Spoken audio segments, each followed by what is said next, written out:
ঢিঙৰ বৰপেটি গাঁৱৰ স্থানীয় ৰাইজৰ এক বৃহৎ সিদ্ধান্ত। ঢিঙৰ ধৰ্ষণকাৰী মূল অভিযুক্তক কবৰস্থ নকৰাৰ সিদ্ধান্ত বৰপেটি গাঁৱৰ ৰাইজৰ। বৰপেটি গাঁৱৰ ৰাইজৰ আৰু এক বৃহৎ সিদ্ধান্ত। এঘৰীয়া কৰিলে ধৰ্ষণ কাণ্ডৰ মূল অভিযুক্তৰ পৰিয়ালক। ৰাজ্যৰ কপাইছ মূল অভিযুক্ত তফাজুল ইছলামক আৰক্ষীয়ে চৰজামিন তদন্তৰ বাবে লৈ আহিছিল ঘটনাস্থলীলৈ। সেই সময়তে শাস্তিৰ ভয়ত পলাবলৈ চেষ্টা কৰি পুখুৰীত জাপ দিয়ে আৰু ঠিক 2 ঘণ্টা পিছত SDRF বাহিনীয়ে পুৱা পুখুৰীৰ পৰা উদ্ধাৰ কৰে তফাজুল হুছেইনৰ মৃতদেহ। পুনৰবাৰ জনাইছো এই মুহূৰ্তত ঢিঙৰ বৰপেটি গাঁৱৰ স্থানীয় ৰাইজৰ এক বৃহৎ সিদ্ধান্ত। ঢিঙৰ ধৰ্ষণকাৰী মূল অভিযুক্তক কবৰস্থ নকৰাৰ সিদ্ধান্ত বৰপেটি গাঁৱৰ ৰাইজৰ। বৰপেটি গাঁৱৰ ৰাইজৰ আৰু এক বৃহৎ সিদ্ধান্ত। এঘৰীয়া কৰিলে ধৰ্ষণ কাণ্ডৰ মূল অভিযুক্তৰ পৰিয়ালক।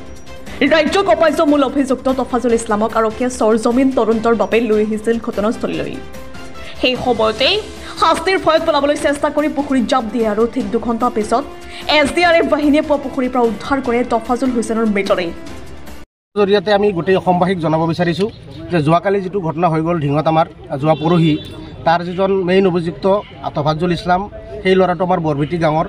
তো আমি বৰপেটি গাঁও হিচাপে গাঁওবাসী হিচাপে যথেষ্ট লজ্জাবোধ কৰিছোঁ।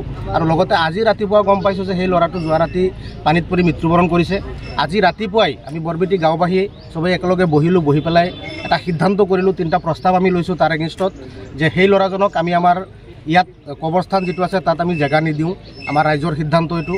তাৰপিছত তাৰ জানাজা আমি নপঢ়োঁ আৰু সেই পৰিয়ালটোক আমি সামাজিক হিচাপে এঘৰীয়া কৰিছোঁ।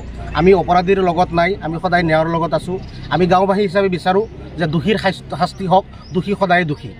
আমাৰ সমাজত দোষীৰ কোনো স্থান নাই। যে আমাৰ ঢিঙত ইতিমধ্যে যিটো ধৰ্ষণ কাণ্ড সংঘটিত হৈছে, তাৰ মূল অভিযুক্ত তফাজুল আলী, তেওঁ ইতিমধ্যে পানীত পৰি, আমি খবৰ পাইছোঁ, পানীত পৰি মৃত্যুবৰণ কৰিছে।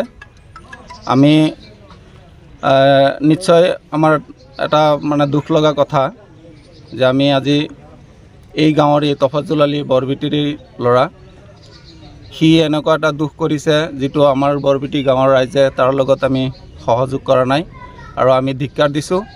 এই কাণ্ডৰ কাৰণে আমি সমজুৱাভাৱে আজি প্ৰস্তাৱ গ্ৰহণ কৰিছোঁ যে তেওঁৰ জানাজা নামাজত আমি অংশগ্ৰহণ নকৰোঁ, আমাৰ ৰাজহুৱা কবৰস্থানত তেওঁক আমি কবৰ দিবৰ কাৰণে নিদিওঁ আৰু এই পৰিয়ালটোক আমি সামাজিকভাৱে বৰ্জন কৰিছোঁ।